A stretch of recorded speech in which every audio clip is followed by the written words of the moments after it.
Okay, so here's the deal, stupid people. I notified the VA back in March 3rd of this year, 2023, that not only of the malfeasance by Franklin Stump, but the malfeasance of Patricia Haynes, the malfeasance of uh, Adam Jackson, and the others involved, and from the refusal of care, refusal of service from the VA. So I sent it out March 3rd. It was received March 9th, 6 days later. And to my knowledge, up until this point, the Secretary of the VA, Dennis Richard McDonough, is so incompetent that he can't find the mailing. So, I mean, tell me, how does somebody become the Secretary of of Veterans Affairs and they can't even manage their mail or hire competent enough people to manage it for them and use excuses like, "Oh, we lost it," or "My dog ate it," or whatever they want to lie about and say because they're too incompetent to just you know do business accordingly. But in these documents that I sent out, I essentially outlined the malfeasance, the different situations and experiences, and I provided a resolution, one that's amicable for both myself and the VA, and would allow me to get the care that I need from other places, from credible healthcare providers, rather than the VA and being lied to and misled by the VA and allowed to suffer.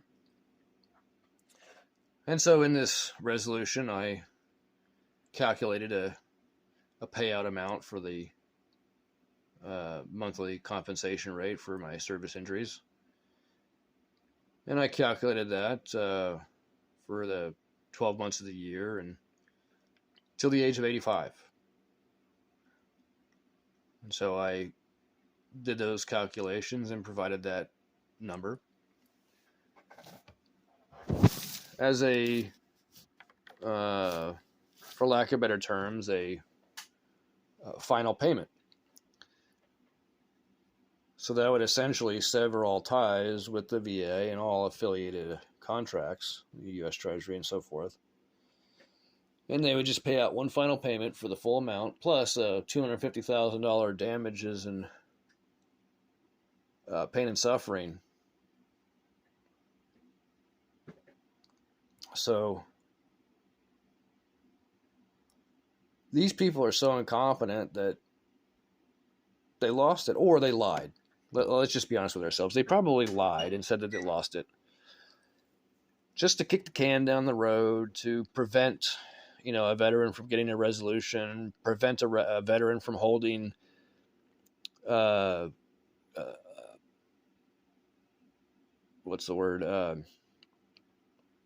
malfeasant VA employees that are committing crimes like fraud and theft by accepting the pay from the VA for the position, accepting the title, accepting all the benefits that come with the title, but not performing the services and the duties that are part of the job description. See, to me, that's theft. To me, they're stealing from the VA because they're taking the money, they're taking the position, but not providing the work that they're supposed to according to their job description. So they're stealing, in my opinion, because of that, and committing fraud because they're lying to the VA. And clearly, they're either not capable of filling that position, or they just have a different agenda. And either way, it's not good for us veterans. Because what us veterans need and require are good providers that are going to provide good, comprehensive help and assistance and health care based in reality that's actually effective. that doesn't cause a bunch of other issues or problems because of addictive substances or what have you.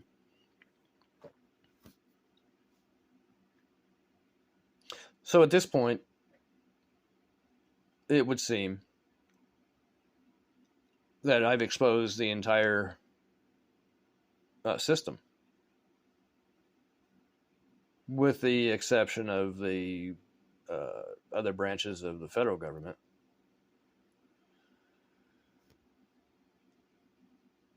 But clearly, in my experience, if you have at least a couple brain cells to rub together, you would see it for yourself that in this experience that I've had, like I stated, the uh, police department, the employees, the public servants with the police department from Zanesville were able to uh, conspire with not only other public servants from the city, but with public servants from the county level, from the state level, and even from a federal level to attack me, a man that just wanted peace and quiet at night.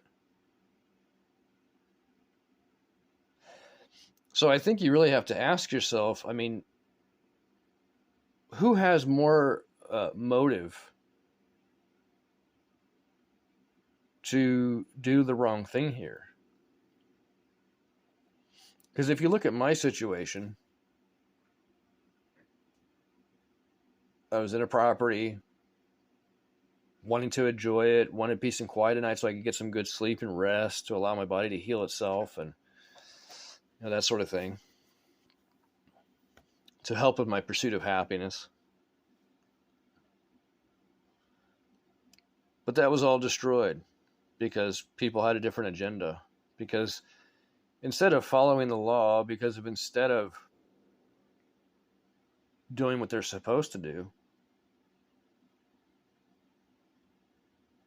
they were allowed to attack me and to damn near destroy my life. At one point, I didn't think they were going to let me live because of the way that they were acting, very unhinged and agitated and uncocked when it came to me complaining about noise.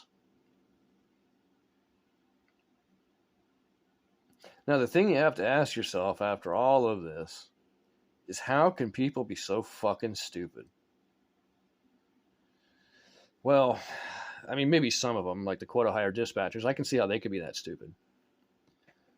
But when you got people that have been with the police department for 20 years, you got public servants who have been in public service for 20 years or plus or better, and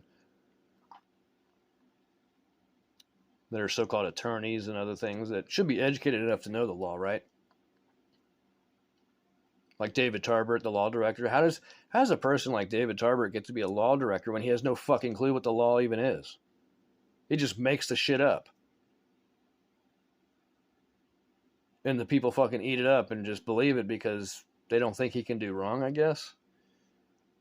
I don't know. I'm not quite sure what to make of all that.